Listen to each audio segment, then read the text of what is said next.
एक बुढ़िया थी, उसका एक ही पुत्र था।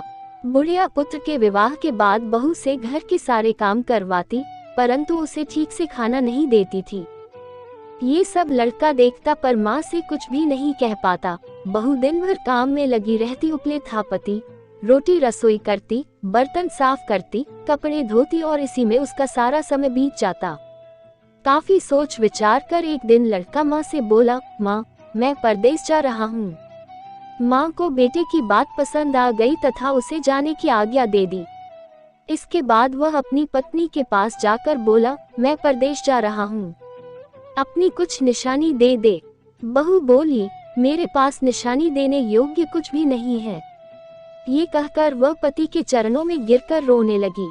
इससे पति के जूतों पर गोबर से सने हाथों से छाप बन गई। पुत्र के जाने के बाद सास के अत्याचार बढ़ते गए।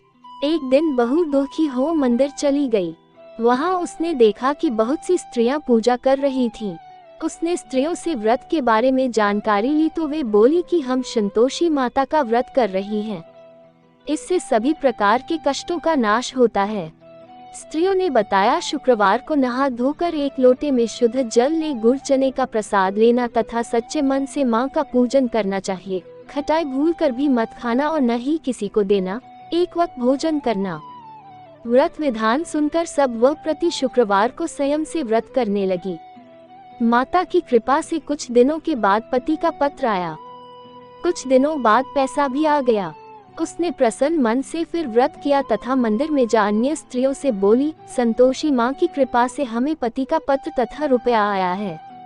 अन्य सभी स्त्रियां भी श्रद्धा से व्रत करने लगी। बहू ने कहा, है माँ, जब मेरा पति घर आ जाएगा तो मैं तुम्हारे व्रत का उद्यापन करूंगी।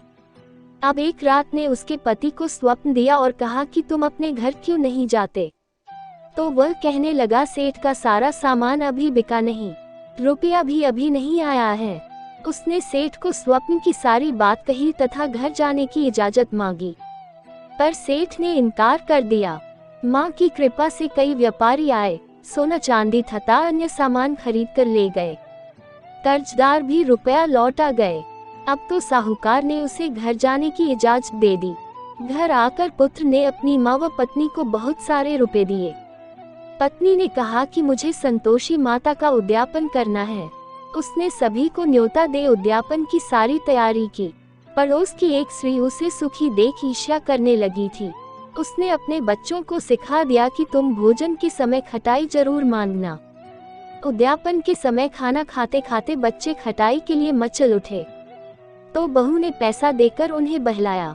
बच्चे दुकान से उन पैसों की इमली खटाई खरीदकर खाने लगे तो बहू पर माता ने कोप किया। राजा के दूत उसके पति को पकड़कर ले जाने लगे तो किसी ने बताया कि उद्यापन में बच्चों ने पैसों की इमली खटाई खाई है। तो बहू ने पुनः व्रत के उद्यापन का संकल्प किया।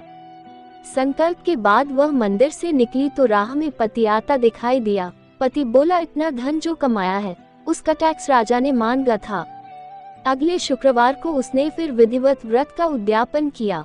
इससे संतोषी माँ प्रसन्न हुई। 9 माह बाद चांद सा सुंदर पुत्र हुआ।